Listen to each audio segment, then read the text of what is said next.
우리 경제가 얼마나 비정상 경제인가 두 번에 했고요. 글쎄요, 그때 최순실 씨 얘기를 했는지 제가 잘 모르겠어요. 한두 번은 한 것 같은데. 그 다음에 이명박근혜 9년 동안 경제가 얼마나 잘못돼 갔나를 봤고요. 우리가 노동하면은 그전에도 말씀드렸듯이 남의 일처럼 생각하는데 사람 하는 일이 뭐 노동을 하지 않고 되는 일은 거의 없습니다. 예컨대 성직자들도 종교, 그 경제학적으로 보면은 종교 서비스를 제공하고 수입이 있어야 생활을 하실 거 아닙니까? 근데 불교에 뭐 비구승도 있고 대처승도 있는데 특히 대처승은 처자를 먹여 살리려면은 그걸 해야겠고 또 기독교에도 목사님은 대개 결혼을 하시니까 그걸 해야겠고 뭐 신부님이나 비구승은 처자를 책임질 필요는 없지만 어쨌든 자기가 먹고 살아야 하니까요. 뭔가 노동을 제공하고 노동이 뭐 정신노동이라도요. 이렇게 뭐 설교를 한다든가 하면 정신노동이죠. 노동을 제공하고 대가를 받는 겁니다. 공짜가 없습니다. 그런 점에서. 우리는 다 노동을 해야 한다 이거죠. 이재용이 제2Y 해서 나 이게 누군가 했어요. 이재용이를 우선 제2Y라고 하더라고요. 이건희 씨는 뭐 KH라고 했는지 기억이 안 나는데 박근혜 대통령은 뭐 KH라고 한 적이 있었죠. 그죠? 네. 이재용 씨도 노동을 하고 대가로 하루에 대개 얼마 정도 버느냐 100억 원 정도는 법니다. 하루에. 그게 다 노동의 대가는 아닙니다. 재산 소득이 대부분인데 노동의 대가로는 삼성에서 받는 게 최근에 등기이사가 됐지 않습니까?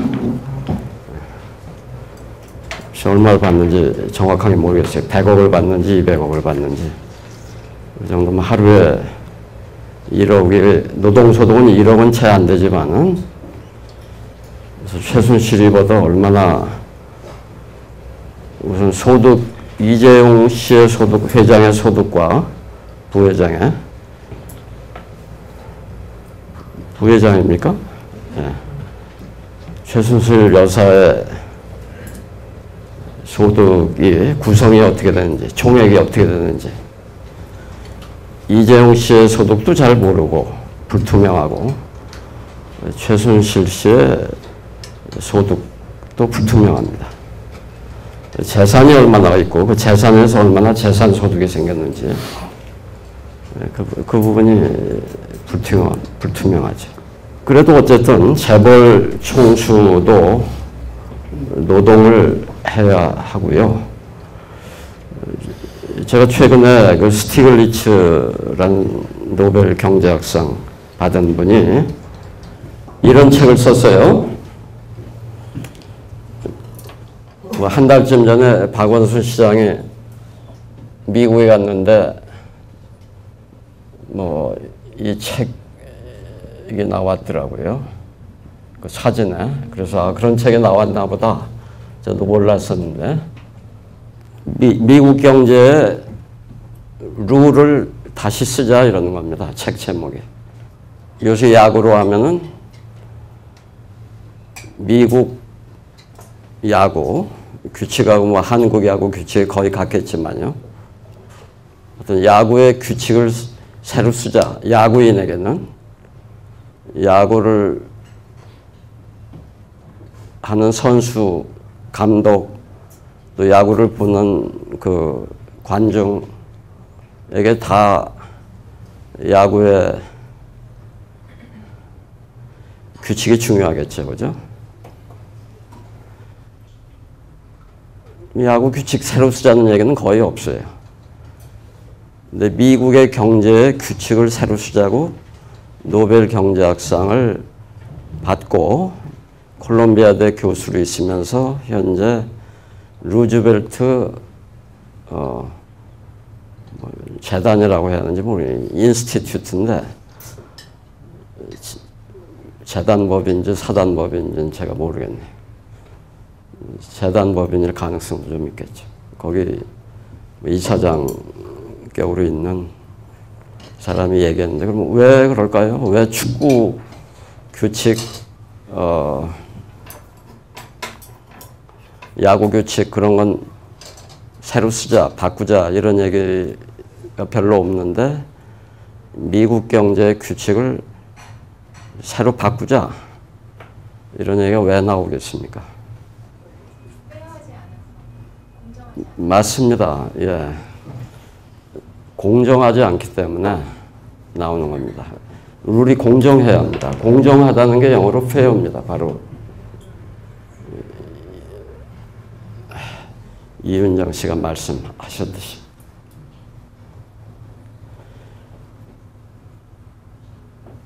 야구 경기의 규칙이 공정하지 않다면 예컨대 어떤 걸 상상할 수 있습니까? 3 스트라이크면 아웃이다. 예? 근데 한 팀하고 할 때는 3 스트라이크면 아웃인데 다른 팀이 할 때는 5 스트라이크여야 아웃이다. 이렇게 하면 그건 불공정한 거죠. 그렇죠? 네. 축구의 골문이 한쪽은 뭐 그 골의 넓이가 어느 정도 됩니까? 한 3m 되나요? 더 되나요? 네? 이렇게 하고 4m? 8m. 8m. 5m 될 겁니다. 예. 한쪽은 8m인데 다른 쪽 골문은 뭐 15m다 이러면 불공정한 거죠. 그죠? 그 룰 자체가 그건 불공정한 거죠. 그다음에 또 하나는 룰은 공정한데 심판이 볼을 이쪽을 할 때는 스트라이크라고 그러고 저쪽 팀이 할 때는 스트라이크를 볼이라고 그러면 룰은 공정하지만 심판이 엉망이면은 그 게임 자체가 불공정해지는 거죠. 그죠? 스티글리츠라는 사람이 볼 때는 또 많은 미국 경제학자들이 공감하는 것은 2008년의 그 경험, 금융위기 경험을 통해서 깨달은 첫 번째 가르침이 뭐냐 하면 미국 경제가 불공정하다, 공정하지 못하다. 그래서 노동자들은 자기 기회를 충분히 갖지 못하고 결국 중산층이 되는 꿈을 꾸다가 꿈으로 끝나고 일생을 마치고 미국 경제가 양극화되고 결국 성장도 다른 나라보다 더 안 되고 그렇다. 특히 레이간 대통령, 1980년 레이간 대통령부터 지금까지 30여 년간 그 경제 시스템이 불공정했다. 그걸 바꿔야겠다. 그렇게 얘기를 하고요.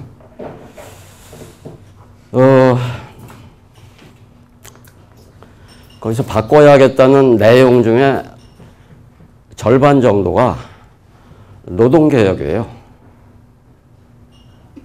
미국의 노동시장, 노동제도가 아주 불공정하다 이거죠. 노동자한테 아주 불리하다 이거죠. 예컨대 노동조합의 그 조직률이 이게 전체 노동자 중에 노동조합에 가입한 사람이 11%.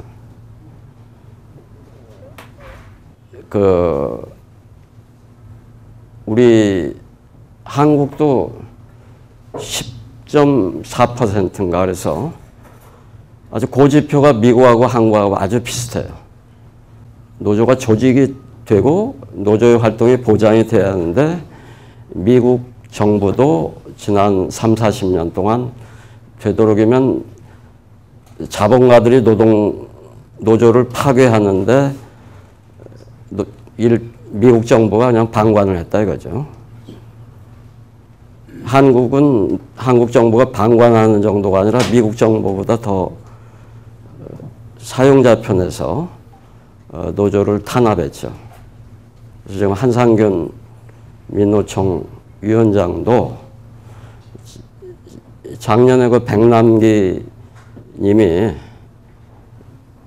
농민 시위 왔을 때 노동자들이 더 많이 참여하고 뭐 민노총 위원장으로서 처음에 뭐 계획을 하는데 얼마나 했는지 모르지만 그 시위가 불법이라고 해서 그 백남기 씨에 대해서는 물대포를 쏴서 죽였고 한상규 씨는 감옥에 쳐놓은 거죠.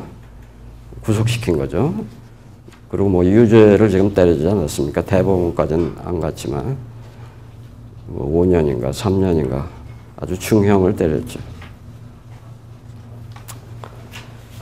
한국 경제는 미국에 비해서 더 불공정합니다. 그래서 그 불공정한 경제 규칙을 국민의 뜻에서 따라서 바꾸자는 것이 경제민주화고요. 그걸 우리가 어떤 경제민주화 내용이 어떻게 돼야 하는가 그런 것을 우리가 서로 찾기 위해서 또 힘을 모으기 위해서 우리가 모인 겁니다.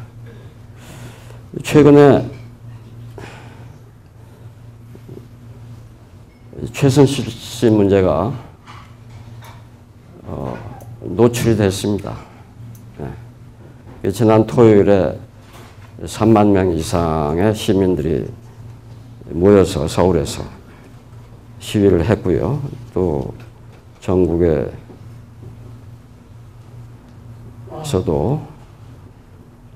주권자들이 나섰습니다. 전 우선 궁금했던 게 초이노믹스라는 게 있었어요. 그래서 초이가 누군가? 저는 최경환으로 알았었거든요. 3번 최경환설. 노믹스를 붙인 예가 없습니다. 우리나라에서는 DJ 노믹스라고 했고 김대중 대통령 때, 이명박 대통령 때 MB 노믹스라고 했고요. 노무현 대통령 때는 뭐 이런 거 없었어요. 무현오믹스 이런 것도 없고 노노믹스도 안 되고 뭐 왜 그런지 없었어요. 이걸 제일 처음에 쓰기 시작한 사람이 레이가노믹스인데요.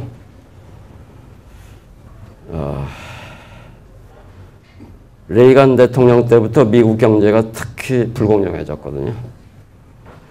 그전에는 소득세 최고 세율이 루즈벨트 대통령이 90%까지 해놨는데 1970년대까지만 해도 70%였는데 그걸 30%대로 낮춘 사람이 레이간 대통령이거든요.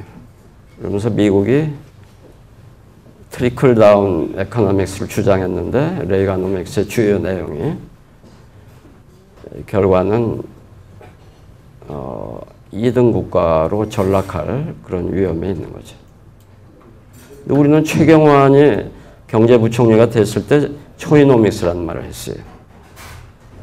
지금 보면은 이 초이노믹스의 초이가 초이 유치원을 비롯해서 손대는 곳마다 돈을 많이 번,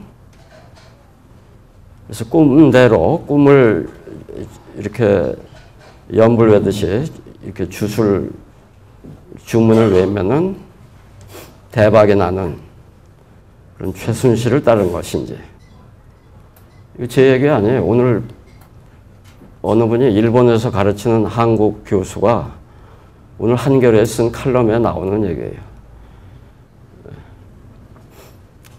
아프리카의 그런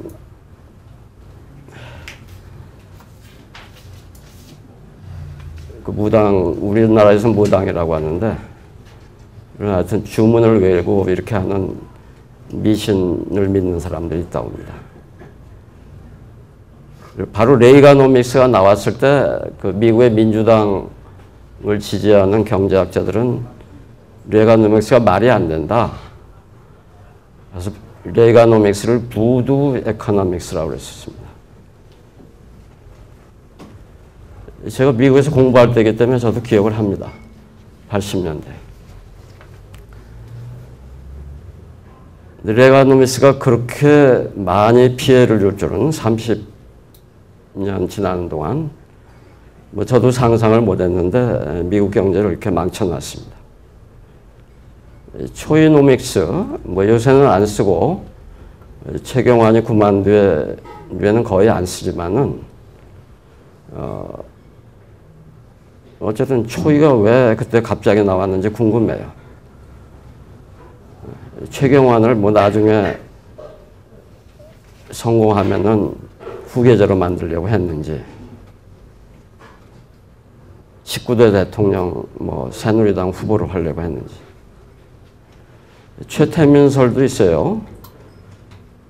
박정희는 유경수 피살 뒤에 주지 육림에 빠져 있었지만은 그때 마침 최태민 직사, 신의 직사가 나타나셔서 박근혜의 영과 육을 다 지배하시고, 이거는 뭐 2007년에 미국 부대사 하던 사람이 봉국 국무성에 그렇게 보고서를 냈다고 합니다. 저도 원본은 아직 못 봤는데 뭐 원본 다 공개된 겁니다. 그리고 당시 박정희식의 경제가 난관에 부닥쳤는데 제1차 올쇼크 때문에 성장 마이너스가 되고 물가는 폭등하고 그랬어요. 74년에. 그럴 때 그때 유교사가 피살됐고 75년에 나타나셔서 이내 새마을 운동으로는 안 된다는 것이 제1차 오이쇼크를 겪으면서 분명해졌기 때문에 새마음 운동으로 이렇게 했던 거죠. 새마을 운동은 이미 박정희 유신 시대에 이미 몇 년 하다가 스스로 이선으로 된 겁니다. 이선으로. 중심은 최태민, 박근혜의 새마을 운동으로 그렇게 간 거죠. 그리고 박정희의 새마을 운동은 이 빨갱이한테 배운 운동입니다. 이유락이 북한에 가가지고 평양에 아파트 많고 개성에서 평양까지 가는 동안 초가집이 다 없어지고 적어도 전부 뭐 농가주택이 다 세멘트인지 뭐 그런 걸로 했기 때문에 우리나라도 그렇게 하자 해서 성면이 들어간 슬레이트 지붕으로 그렇게 한 그런 것이 새마을 운동의 주요 내용입니다. 새마음이라는 건 뭐 최태민이 말하는 대로 그렇게 마음을 가지라는 운동이겠죠. 뭐 요새 새누리도 그런 것이 아니냐, 뭐 이런 얘기도 있습니다. 하여튼 초이노믹스가 박근혜 중반기에 한 1년 반 있었습니다. 1, 2, 3이 다 합쳐서 최순실, 최태민, 최경환 이런 아주 위대한 사람들이 다 있어서 그랬는지도 모르죠. 그 다음에 지금 어쨌든 미르재단이다, K스포츠다 이런 거에 재벌이 800억 정도를 출연을 해서 출자가 아니라 출연이겠죠. 800억은 사실 세벌의 피죠. 이명박이 4대강 죽이기에 20조 원을 쏟아본 거에 비하면 200분의 1도 되지 않으니까요. 그 금액 자체가 소액이기 때문에 안종범이라는 경제수석, 저 학교 같이 근무했지만 단 한 번도 만남을 같이 못했던 교수입니다. 저보다는 나이가 젊은 교수인데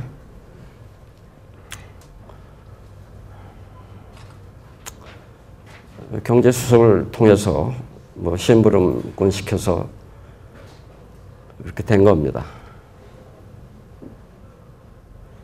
박정희와 박근혜가 정치 권력을 이렇게 이어받고 최태민과 최순득, 최순실이 어떤 사교, 사이비 종교를 통해서 어떤 재산이나 뭐 신도나 이런 뭐 어쨌든 교리나 이런 걸 세습받고, 그러듯이 재벌도 경영권, 경제 권력을 이건희가 이재용에게 그렇게 영세 세습될 수 있는 그런 재벌의 제도 개혁, 경제 룰을 더 불공정하게 만드는 것을 이재용의 불법 세습이 진행되고 있는 거나 기존 순환 출자를 원래 공약하고 달리 묵인하는 거나 그런 모든 경제 민주화 공약이 행방불명되고 파기된 것, 이런 것이 800억 정도가 아니고 몇십조 되는, 박근혜 5년 동안만 해도 100조 정도가 될 수도 있는 그런 선물이란 말이죠. 거기에 대해서 800억 받았다. 이건 최순실이가 굉장히 싸게 해준 거예요. 이재용 그 삼남한테 준 것만 해도 20조, 직접적으로 지금 이건희가 쓰러진 뒤에 세월호 참사 한 1개월 뒤에 이건희가 쓰러졌지 않습니까? 1개월도 안 돼서. 그때부터 지금까지 30조 이 정도 되고요. 또 다른 재벌도 있고 삼성도 또 다른 또 특혜를 받을 것이고요. 이게 미륵이라는 게 저 잘 모르겠지만 미래불 아닙니까? 현세불인가요? 미래불. 근데 이 미륵 플러스 K 하는 미륵은 현세, 이렇게 영화를 누리다가 이렇게 뒤탈이 난 모양이에요. 이게 뭐 어쨌든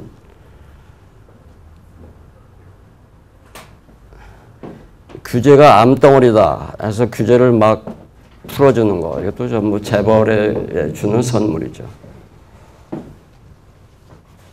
박근혜가 취임 1년쯤 뒤에 창조라는 말을 내세워서 창조경제라는 말을 썼는데, 뭐 그때 이제 언젠지 어디에 우주적 기운이라고 그걸 누가 수정을 한 건지, 원래 박근혜 머리에서 나온 건지 최순실이 머리에서 나온 건지, 그거는 요행에 의존하는 그런 것 같아요. 뭐 통일이 대박이 된다. 이것도 북한이 갑자기 그냥 요행으로 북한 정권이 붕괴돼가지고 이러는 거고, 경제도 이렇고. 근데 경제야말로 요행이 적은 거거든요. 도박 이런 거 외에는, 뭐 로또를 산다 이런, 거기 당첨이 된다 이런 거 외에 실제 경제는 노동이 투입되고 노력이 투입돼야 하는 거기 때문에 요행이 없는 건데, 지금 크리에이티브 코리아 또 이렇게 경제뿐 아니라 대한민국 전체가 다이내믹 코리아가 크리에이티브 코리아라고 했지 않습니까? 창조, 프랑스 거를 창조적으로 표절을 했고, 차은택이라는 사람이 창조경제 추진단장을 했다고 하는데, 지금 뭐 최진실이 아니라 최순실보다 늦게 나타나는 거 보면 지금 뭐 감출 게 많고 이 증거를 파괴할 게 많아서 그런지 어쨌든 박근혜의 창조 경제가 처음부터 미래 미래 무슨 창조부 이런 데 있잖아요. 박근혜 대통령이 만든 장명을 한 그 장관도 처음부터 몰랐다고 그랬거든요. 예. 지금 보면은 차은택 같은 사람을 창조경제 추진단장을 시킨 걸 보면은 경제를 과연 박근혜 대통령은 어떻게 이해를 한 건지 요행으로 우주의 기운을 받으면 또는 최태민의 어떤 계시 죽은 사람이지만 영적으로는 살아있으니까요. 영생하는 데 아닙니까? 모르겠어요. 저는 이런 거 생각해 본 적이 없어요, 사실. 솔직히. 저는 그렇게 요행에 의존해서 별로 살아본 적이 없습니다. 재벌한테 창조 무슨 뭡니까? 지방마다 이렇게 해놓은 거예요. 서울은 저 광화문 KT 건물 아닌가 어디 있잖아요. 창조 무슨 혁신센터? 그 재벌한테 맡기고 또 KT 같은 데는 옛날 공기업이었는데 재벌은 아니지 않습니까? 세습되는 게 아니니까 낙하산이 가죠. 사장, 회장으로. 그런데 떠넘겼다고요. 예. 8선녀는 누군지 모르겠어요. 7사람은 뭐 쪽 인터넷에 나오는데 한 사람은 길지 아닐지 모르겠다는데 그 길지 아닐지 모르겠다는 사람만 내가 청와대에 있을 때 한 번 만난 적이 있거든요. 지금 현재 적십자사 회장을 하는 선녀님인데 자 이런 게 결국 사기를 친 건데요. 그럼 끼리끼리 이렇게 모였지 않습니까? 그래서 끼리끼리 특혜를 주고받고 이랬잖아요. 그걸 뭐라면 크로니 캐피탈리즘이라고 합니다. 그리고 97년 우리가 외환위기를 겪었을 때 IMF가 지적한 것이 한국은 크로니 캐피탈리즘 때문에 외환위기가 왔다 그랬습니다. 정실 자본주의라고 번역합니다. 부패한 사회, 부패한 경제는 끼리끼리 해서 어떤 연으로 지연, 학연, 혈연으로 끼리끼리 해먹는 거죠. 또 이건 사이비 종교의 인연이에요. 인연이 아니라 인연. 그래서 결국 박근혜의 창조경제는 부패를 창조했고 특혜를 창조했고 특권을 창조했고 나라 경제를 파괴했습니다. 왜냐하면 부패는 경제를 파괴시키는 것이기 때문에 우리가 97년 이전에 수십 년 그 정실경제로 해서 부패경제로 해서 외환위기가 온 거거든요. 부패경제는 게임 자체가 없는 거예요. 게임에 규칙이 없는 거예요. 그냥 먼저 권력 가진 자가 다 차지하는 거예요. 이게 법을 무시하는 거죠. 최순실의 교육, 맹모 삼천, 이거 연대생이 썼다는 것보다 저는 이렇게 잘 안 되더라고요. 자, 맹모 삼천보다 더 지혜로운 선택을 하셨습니다. 신사임당보다 더 헌신적인 모정을 보여주셨습니다. 그 따님 정유라 따님도 이율곡보다 더 시대상을 반영한 경제 철학을 가지셨습니다. 돈 없는 부모 원망이나 하라. 얼마나 아주 간단 명료합니까? 김태동의 13번에 걸친 경제민주화 강연보다 훨씬 현실을 꿰뚫는 말 아닙니까? 그죠? 이화여대는 드디어 미국 하버드보다도 더 황금 만능주의에 충실한 대학, 탁월한 대학이 됐고요. 교육을 통한 신분 사다리 상승은 바로 이렇게 하는 거라는 것을 수천만 명에게 가르쳐준 그 공로로 훈장을 한 개로는 모자라고요. 뭐 하여간 최고 훈장을 줘야 하는 게 아닌가. 그걸 이제 올림픽 메달로 따려고 한 모양인데 마음대로 되나요? 결국 박근혜 최순실 일당은 헬조선을 완성시킨 겁니다. 헬조선 경제를 완성시켰고 헬조선 사회를 완성시켰고 헬조선 정치를 완성시켰습니다. 경제적인 재물을, 돈을, 재산을 빼앗아갔을 뿐 아니라 이게 재벌한테 빼앗아간 것 같지만 그 재벌은 그 돈을 소비자, 또 노동자들한테, 또 하청기업 사장, 노동자들한테 착취한 것이기 때문에 결국은 수백만, 수천만 명이 경제적인 수탈을 당한 것이고요.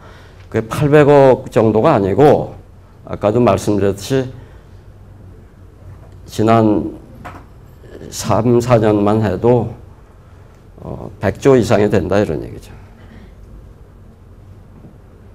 근데 이제 박근혜가 청와대에 있고 그 이명박이 때 탁월한 그 실력을 발휘한 조작 검찰 그 최모가, 그 사람도 최고네요. 이제 진실을 은폐하는데 또 실력을 발휘하고 해서 최순실이가 적절히 살다가 나오게 되면은 뭐 그럴 가능성이 높죠. 그래서 어쨌든 지금 많은 분들이 좌절감을 느끼고 있고 그 희망을, 자기 자신의 희망뿐 아니라 자기 자녀들, 자기 손자녀들의 희망까지도 뺏긴 거죠.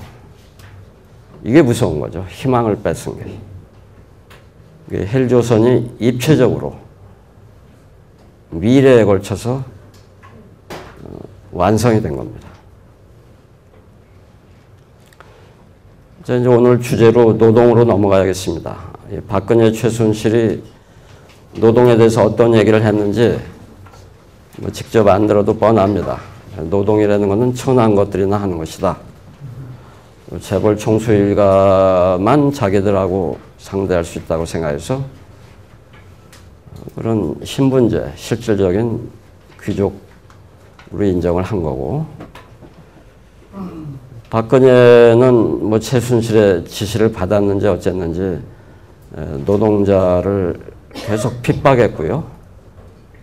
노동운동을 말살시키려고 했고, 바로 지금도 30 며칠째인가요? 철도 파업이 이어지고 사상 최장의 철도 파업이 이루어지고 있는 것이 성과 뭐 연봉제인가 성과급여제를 강제하기 때문인데, 철도라는 건 공기업이고 공기업이면 공공 서비스를 제공하는 거고, 이유는 오히려 내면 안 되는 거란 말이죠. 한전도 마찬가지고요.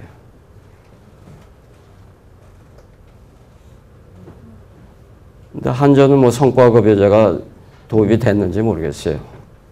지금 파업도 안 하고 있잖아요. 철도 노동자들은 한전보다 보수도 좋고 어쨌든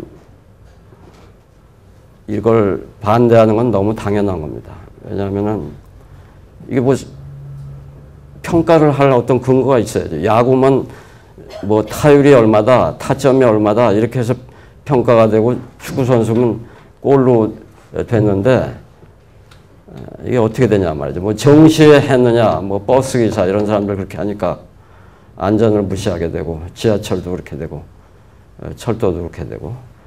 근데 정시에 하는 게 설비가 다 안전하고 그래야지 그런 게 불안한 경우인데 정시만 인정하면 되겠습니까? 그리고 사장은 낙하산으로 왔는데 직원들만 성과제로 한다고 하면 말이 안 되죠. 사장의 그 경영 능력은 마이너스고 오히려 사장이 없는 것보다 낙하산 사장이 있는 게 철도 요새 철도청이라고 하나요? 뭐라고 그래요? 고레일 뭐 성과에 오히려 마이너스가 되는데 가장 중요한 그 우두머리는 낙하산으로 시켜놓고서 일반 몇천 명, 몇만 명 성과를 어떻게 측정을 한다는 얘기예요. 자기들끼리 이렇게 학점 정유라 주듯이 그렇게 하겠죠. 그러니까 노조가 반대하는 거죠. 뭐 최태민이는 아직도 박근혜나 최순실이 꿈에 나타나가지고 노조가 악귀다, 악귀를 몰아내라 이렇게 하고 있는지 모르죠. 전교조 불법파도 박근혜가 한 거죠. 막스 베버라는 사람이 100여 년 전에 프로테스탄트 윤리와 자본주의 정신이라는 책을 썼습니다. 서양에서, 유럽에서 근대 시민 계급은 뭐 독일 사람이니까 뭐 독일을 중심으로 썼는데 지금 뭐 미국, 영국 다 뭐 인정을 합니다. 어느 정도. 저는 뭐 이걸 뭐 어느 신교, 기독교 신자이기 때문에 소개하는 건 아니고요. 어쩌면 자꾸 무당 얘기가 나와서 근대 시민계급은 종교적인 측면에서 프로테스탄티즘이라는 종교 개혁을 수용한 사람들이었다. 프로테스탄티즘은 금전 추구라는 인간의 기본적인 욕망에 윤리적인 통제를 가함으로써 향락, 방탕, 재산 낭비 그런 것을 절제하고 최선을 다해서 일하고 노동이에요. 최선을 다해서 일하고 이 당시만 해도 이렇게 세습돼서 부를 세습받아서 이렇게 회장 노릇을 하는 이런 사람은 없었단 말이죠. 그냥 자기 자수성가 정주영 씨처럼 최선을 다해서 일하고 금욕하는 것을 윤리적인 것으로 보았으며 이렇게 그렇게 해서 얻은 재산은 그 뭐 10억 불이든 100억 불이든 몇 조라도 그거는 신이 인정할 수 있는 하느님이 인정할 수 있는 재산이다 이런 얘기죠. 그래서 재산의 획득 과정이 정당하면은 자기 노동과 자기 재주를 바쳐서 한 것이면은 그러면은 신도 그것은 인정을 하고 또 이 경제로 봐도 자본주의의 결과적으로 발전을 돕는다 이런 얘기입니다. 그러자면 신이 내리신 직업을 누구든 최선을 다해서 일해서 수행해야 한다. 청교도적 세계관이라고 하면 열심히 일하고 금욕하는 그런 걸 얘기합니다. 최태민의, 최순실의, 박근혜의 주술적인 샤머니즘은 분명 이거하고는 180도 다른 것이고 자본주의 발전을 저해하는 것이고 국민경제의 뿌리를 아주 많이 흔들어 놨습니다. 그래서 가계부채도 계속 증가를 하고 아까 초이노믹스라는 게 빚을 싼 금리로 줄 테니까 빚을 더 얻어서 집을 세 채, 네 채 사라는 거거든요. 그래서 집도 갭 투자라는 게 이 박근혜 때 생긴 것 같아요. 전세가 올라가면서 전세하고 매매가 차이가 매매가는 5억이고 전세가 4억이면은 1억만 있으면 사잖아요. 5억이면 5천만 원이면 계약금 내고 그 다음에 곧 전세 계약을 또 맺는단 말이죠. 그 전에 살던 사람이 매도자가 실제 그 주인이었더라도 그 사람이 나가면서 전세 세입자가 두 가지 계약을 한단 말이죠. 그래서 잔금은 5억 낼 때 잔금은 4억 보증금 잔금 받은 걸로 하고 자기 돈은 1억만 있으면 된다 이거죠. 그래서 박근혜가 열심히 부동산을 띄워서 5억짜리가 8억이 됐다 하면은 1억으로 3억을 번 거죠. 수익률 300%.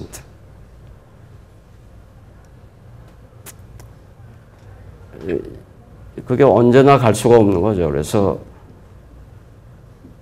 뭐 내일이나 모레 발표한다는데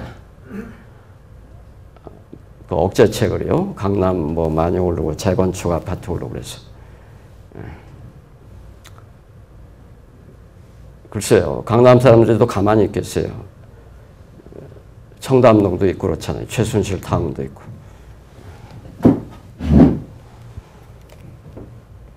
서로 언제까지 그렇게 될지, 언제까지 거품을 그렇게 유지할지 모르는 거죠. 그래서 터지면은 아비규환이죠. 외환위기 때 고통당한 거 훨씬 이상으로요. 그래서 헬조선의 헬노동에 대해서 말씀드리면 첫째, 장시간 노동입니다. 매우 열악한 조건 하에서 오래 일해야 됩니다. 일본조차 회사원들이 사축이라고 하기 때문에 우리는 뭐라고 하는지 일본 말을 그냥 따를 필요는 없는데 일본의 회사원보다 우리 회사원들이 더 나쁜 조건일 거 아니에요, 아무래도. 그죠? 비정규직은 뭐 미생, 장거래, 뭐 몇 년 전에 연속국도 나왔었습니다. 1년 평균 노동시간이 2014년에 2240시간. 일주일에 하면 쉽겠죠. 그죠? 여기 그래프가 그렇습니다. 40시간 정도 일하는 분이 26%, 약 4분의 1 되고요. 이거 보듯이 40시간 이상 하는 사람이 이해하는 사람보다 더 많죠? 그렇죠? 비중이? 그러니까 평균 40시간 이상 일할 텐데 40시간 일하면은 1년에 얼마입니까? 40 곱하기 52 하면 2080시간쯤 되죠? 이 분포로 봐서 그거보다 더 많아야겠죠? 이쪽에 40시간 이상 일하는 분이 많으니까요. 그렇죠? 그래서 2240시간이 나오는 겁니다. 김대중 대통령 때 주 5일제를 시행 이제 점진적으로 하면서 노동시간이 아무래도 좀 줄었습니다. 근데 2013년을 절정으로 다시 늘어나는 추세다. 노동자뿐 아니라 자영업자까지 포함한 전체 취업자, 자영업자까지 포함한 전체 취업자 기준은 OECD의 1등입니다. 1등이 좋은 겁니까? 예? 안 좋은 겁니다. 짧게 일할수록 좋은 거죠. 똑같은 돈 받는데 노동자만 따져서는 멕시코 사람하고 거의 비슷하게 1, 2등을 다투고 있고요. OECD 평균은 주당 약 34점 몇 시간이고 연간으로 한 1800시간, 우리가 연간으로 300시간 이상 더 일하는데 그 중에는 여성의 출산 관련 휴가, 육아 휴가가 거의 없다든가 그 다음에 남녀 공통으로 연차 휴가를 거의 요새는 뭐 좀 쓴다고 하는데 못 쓰는 사람이 많다든가 이런 것도 중요한 이유겠죠. 비정규직이 너무 많다. 정부 집계로 600만 명, 노사연 집계로 840만 명. 한국노동사회연구소. 기간제가 약 300만 명, 시간제가 약 220만 명. 노무현 대통령 때 기간제 근로자 보호법이라 해서 1년에서 2년으로 연장을 한 뒤에 그 기간제로 일하던 1년 또는 2년 기간제로 일하던 사람들이 정규직으로 전환된 사람들이 일부 있어서 비정규직의 비중이 노사연 집계로 하면 45% 정도. 근데 고용이 또 불안정하다 이런 얘기죠.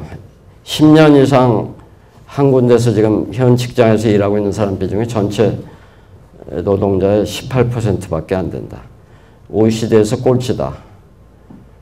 OECD 평균은 36%인데. 그래서 4, 5 정도 힘들다 이런 얘기예요. 1년 미만 근속하는 사람의 비중이 3분의 1이 넘는다. OECD 평균은 17%인데 2배가 넘는다. 평균 근속 연수가 6년이 채 안 된다. OECD에서 제일 짧다. 고용보험 가입한 사람 1100만 중에 절반이 1년 이내에 이직하는 걸로 나타나고 있다. 그중에 40%가 자기는 더 일하고 싶은데 잘린다 이런 얘기예요.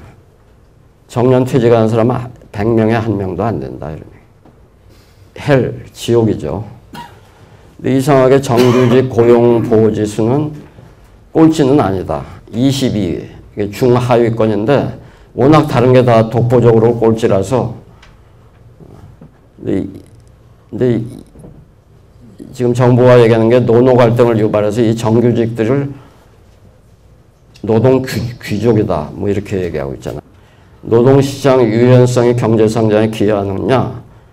아까 말씀드린 스티글리츠를 비롯해서 2008년이면은 아니다. 노동시장이 유연한 것이 절대 경제성장에 기여하지 않는다. 이런 결론을 내고 있습니다. 자, 이게 다 한국이 맨 오른쪽에 있는데 이게 나쁜 겁니다. 이 왼쪽에 있어야 좋은데 이 가운데 검은 것은 OECD 평균 수준이에요. 그런데 평균 수준이 이렇게 이 위에 단기 근속자 비율이 평균 위인 나라보다 평균 밑인 나라가 훨씬 많잖아요.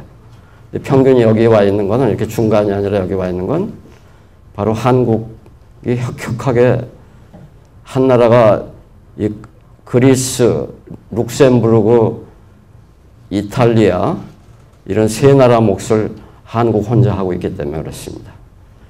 오늘 인용한 그래프는 다 비정상 경제에 나온 겁니다. 아까 말씀드린 거예요. 장기 근속자가 18%밖에 안 되는데 OECD는 36%고 모르겠어요. 이탈리아, 그리스는 뭐 이게 좋은 데 있다고 그래서 경제가 좋은 건 아니지만 또 프랑스, 뭐 벨기에, 독일 이런 데 높잖아요. 산업체율이 아주 높습니다. 보시고요. 실제 우리나라 산재는 실제 일어나는 산재의 10분의 1도 통계로 잡히고 있지 않다. 삼성전자 백혈병을 보면 아실 텐데 자세하게 근거를 했습니다. 지금도 20대 국회입니까? 지금도 4대 노동법 뭐 개정안이 지금 올라가 있는데요. 그 중에 특히 여야의 입장이 달라지는 게 이 5가지인데 이 중에 새누리당이 포기한 거는 두 번째 기간제법입니다. 2년으로 했던 걸 4년으로 하자는 게 새누리당 입장이고 이건 뭐 지금 더불어민주당도 작년 새정치민주연합의 입장에서 변하지 않았다고 생각하는데 기간 연장을 4년으로 해봤자 계속 4년 비정규직이기 때문에 비정규직을 축소하는 거와는 그럴 인센티브는 거의 없다. 그런 얘기죠. 그래서 2년은 그대로 두고 그 전환 비율, 정기적으로 전환하는 비율을 높여야 한다. 그래서 어쨌든 이건 새누리당이 철회했고 나머지 4개는 지금 계속 씨름 중이에요. 그 중에 제일 의견의 차이가 큰 게 파견 근로자 보호법입니다. 이건 법의 명칭은 보호법인데 실제는 파견 근로자 뭐라고 해야 하는지 뭐라고 해야 할까요? 하여간 파견 근로자 착취법이라고 해야 하는지 파견 근로자 죽지 않을 만큼 부려먹기법이라고 하든가 그렇게 해야 하는데 멋있게 보호법이라고 그렇게. 이건 여러 파견 근로를 전면적으로 고소득 관리직이나 전문직에도 허용하자는 겁니다. 55세 이상은 고령자를 파견직으로 쓰자는 겁니다. 대법원이 판례로 인정하고 있는 정당한 해고 사유는 노동자에게 책임이 있어야 하고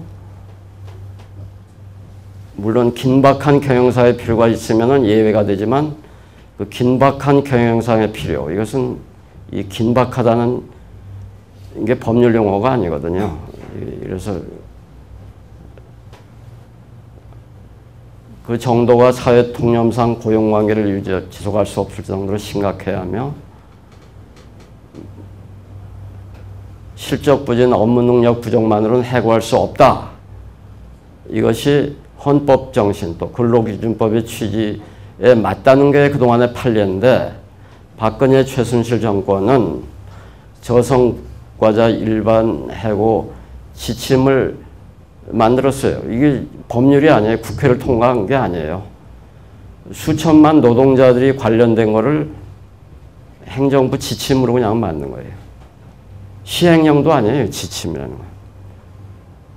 그래서 하여튼 성과가 나쁘면 그냥 해고시킬 수 있다는 거예요. 그래서 입법권을 침해한 것이고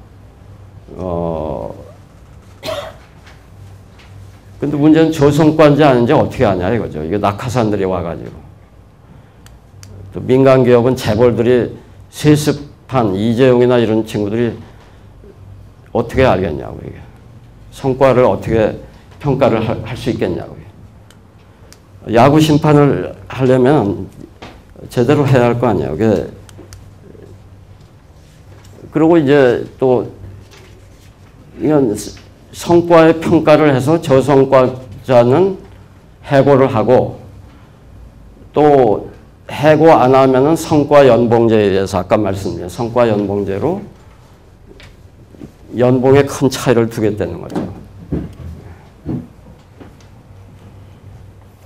이거 민주노총은 물론이고 한국노총도 반대하고 있는 거예요. 근데 그렇게 무리하게 한 거죠. 지금 이게 총선 전에 금년 초에 국회도 거치지 않고요. 이거 경제 노동자의 생활로 보면은 이건 뭐냐? 사드 배치보다 훨씬 더 심각한 거예요. 그렇게 생각하시면 돼요. 취업규칙 불이익 변경 요건 완화 이것도 지침으로 만들었어요. 이게 뭐냐? 취업규칙이 있는데 이건 원래 노사가 합의하고 기존에 있는 취업규칙이 노동자한테 불이익이 있을 때는 노조의 동의나 노조가 없을 경우는 근로자 과반수의 의견을 들어야 하는데 그거를 뭐 이런 거 노동자 이런 거 없어도 그냥 노동자에게 더 불리한 취업규칙으로 변경하는 것을 지침으로 허용한 거예요. 이걸 뭐라고 하냐면 노동개혁이라고 하는 거예요. 박근혜의 노동개혁이에요. 그다음에 이것은 확정된 건 아닌데 그동안 주 52시간 이상 일하면 안 됐어요. 근데 아까 그래프에 있듯이 일부는 52시간 이상 일하지 않습니까? 왜 52시간이냐? 40시간이고 연장 근로를 12시간. 연장 근로의 상한이 12시간이에요. 근데 이걸 68시간까지 허용하자는 거예요. 왜? 근거는 뭐냐? 토요일, 일요일은 일주일이 아니다 이런 거예요. 이게 최태민, 최순실 그 나라에서는 일주일이 5일이고 토요일, 일요일은 아니에요. 그래서 토요일, 일요일은 16시간을 더 추가로 연장 근로를 할 수 있게. 그래서 16 더하기 50이 아니고 68이. 금년은. 그리고 내년부터 점차 줄여서 2020년에 60시간으로 하자. 현재 법정 상한이 52시간인데 이 얘기가 작년에 나왔으니까 작년 기준으로 5년 뒤에 60시간으로 하자는 거니까 이게 개혁이 아니죠. 이게 개혁이죠. 노동계와 그 청와대의 관계 이런 것이 최악이에요. 어쨌든 제가 볼 때는 이 노태우 이후에 박정희 뭐 전두환 때 그냥 억압을 했으니까 뭐하지만은 임금 특혜제도 도입을 했어요. 55세 넘으면요 고령자의 생산성이 떨어지니까 임금을 이제 줄여서 받으라 이런 얘기예요. 그래서 거기서 절약한 것을 청년들한테 하자 이런 거죠. 그래서 청년과 아버지와 아들의 이간질을 시키고 있는 거죠. 한편에서는 정규직과 비정규직 이간질을 시키고요. 그래서 이게 여러분 여기 다 해당이 되는 거예요. 또 나이가 많으신 분은 여러분의 자녀들이 해당이 되고 조카들이 해당이 되는 겁니다. 최순실의 조카나 이런 사람들이 정식으로 어디에 입사를 했으면은 중소기업에 입사할 정도겠죠. 그런데 여러 가지 특혜로 해서 뭐 청와대도 가서 일하고 뭐 어디도 가서 일한다는 거 아닙니까? 주위에 이런 사람들 많잖아요. 저 조카들 뭐 실업자 어떤 점은 아들이 셋인데 실업자 둘에 한 사람만 일하고 셋 중에 한 사람만 결혼하고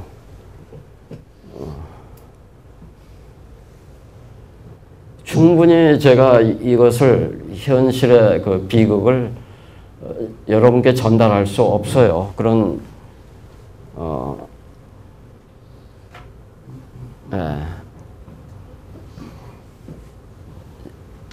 하여간 뭐 여러분들이 많잖아요. 지금도 노동투쟁을 하는 분들이.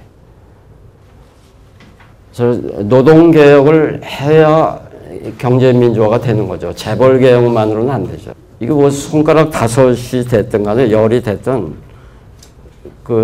뭐 엄지손가락하고 새끼손가락이 조금은 중요도가 차이가 있을지 모르지만 어쨌든 다 중요한데 노동개혁은 엄지 아니면 검지라고요. 이게 사람에 대한 것이기 때문에 사람을 지옥에 쳐놓고 어떻게 재벌이 개혁이 될 수 있겠어요? 그죠? 제대로 공정한 환경에서 일하고 승진하고 입사를 하고 공정하게 기회가 평등하게 주어져서 입사를 하고 그 다음에 승진을 하고 해야 하잖아요. 그죠? 그 다음에 큰 문제가 없으면은 정년을 채우고 그 다음에 연금을 제대로 받고 이렇게. 노동개혁은 반드시 다수 노동자의 의견을 반영해야죠. 그냥 노사정 협의회 연다고 해놓고 노총이 반대하는데 그냥 뭐 합의를 했다 이렇게 하면 안 되죠. 작년 9월인가 그렇게 해가지고 작년 9월부터 한국노총하고도 지금 대화가 없다고 해요.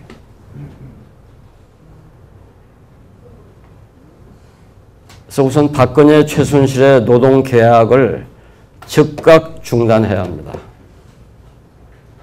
저성과자 일반 해고 지침은 연초에 맞는 거 다시 취소하고, 하여튼 박근혜가 계약한 건 다 취소를 해야 합니다. 취업 규칙 불이익 변경 완화한 것도 취소하고, 노동계약법안 4대 악법 법안 다 철회하고, 성과연봉제 추진,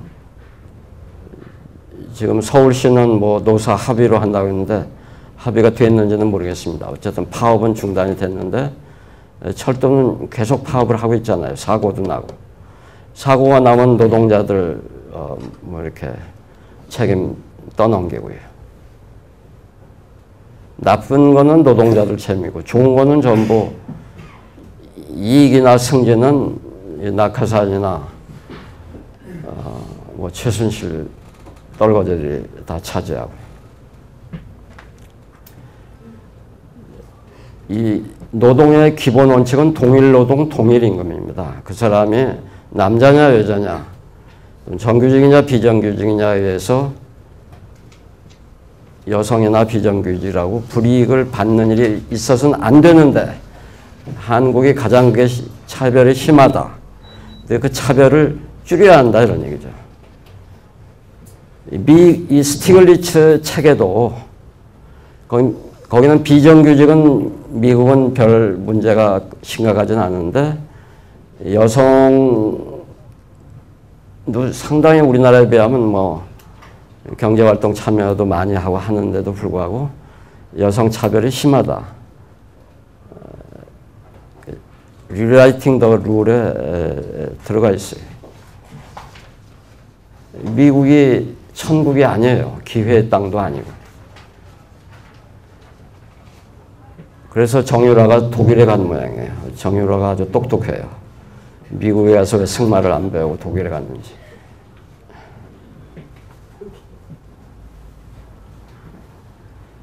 사내 하청.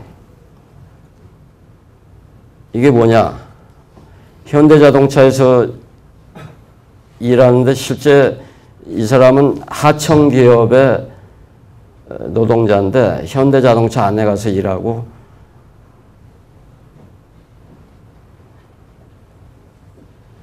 똑같은 일을 하는 거예요. 네. 거기 현대자동차에 직접 고용된 사람이나 간접 고용이죠. 이거. 사내하청. 이런 간접 고용, 파견직 이것도 간접 고용이고 이걸 줄여야 하는데 우리나라 재벌들은 사내 하청을 인정하지 않고 그 법원에 가서 이게 이제 재벌이 지면은 현대자동차나 지면은 그 사람만 이제 복직을 시키는데 제대로 자리를 안 주는 겁니다. 정신적인 스트레스도 심하겠죠.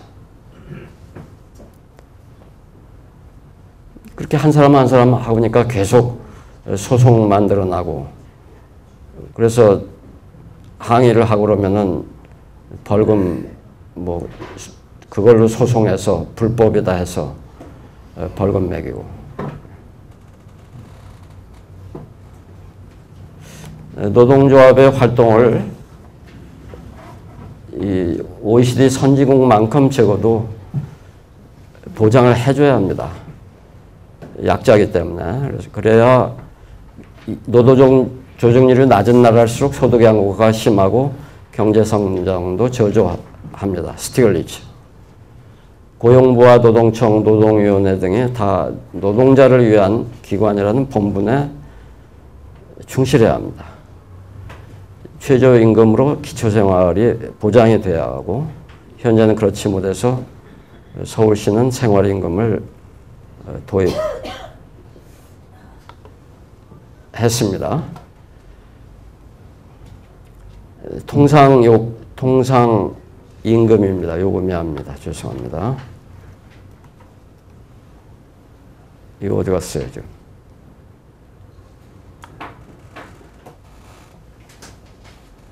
통상임금의 기준을 명확히 해서 이게 뭐 대법원에서 무슨 판결이 나왔는데 여전히 불명확해서 여전히 퇴직금이나 이런 거 산정할 때 통상임금이 뭐냐에 대해서 노동자 측과 사용주 측에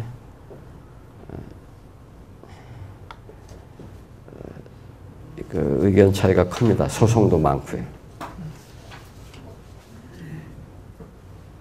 최고임금제 같은 것도 생각해야 한다. 총수일거나 고액 연봉이 내 보수가 근데 10억 원을 넘기면 안 된다든가 뭐 있어야 한다. 또는 그 기업 종업원의 평균 임금의 몇 배를 넘어서는 안 된다든가. 세습돼서 경영하는 주제에 능력도 없으면서 보수는 되게 많이 받아간다고요. 최근에 해운 업체 한진해운 누군지 또 현정은 팔선녀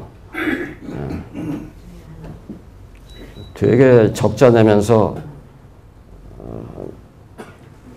많이 가져갔잖아요. 몇십억씩. 그래서 55세 연령에 따른 임금 피크제보다는 소득에 따른 임금 피크제 도입이 타당하다. 노동자의 경영 참여. 이건 미국, 영국은 안 되고 있고 독일이 하고 있는데 박원순 서울시장이 노동 이사제를 도입한다고 했는데 실제 누구를 했는지 어느 서울시 기업에서 그걸 했는지는 모르겠습니다. 우리가 몇 주 전에 EBS 민주주의 시리즈를 보면서 미국에 최근에 몇 년 전에 돌아간 달이라는 교수가 기업 내의 민주주의도 중요하다. 노동자의 경영 참여 많이 그 이사회에 한 사람이라도 노동자 대표가 참여해야 기업 민주주의에 아주 눈꽃만큼이라도 이루어질 수 있겠죠. 두 사람이 참여하면 좀 더 이루어질 수 있을 거고. 절반이 참여해야 아마 노사 간의 공정한 게임이 가능할 겁니다.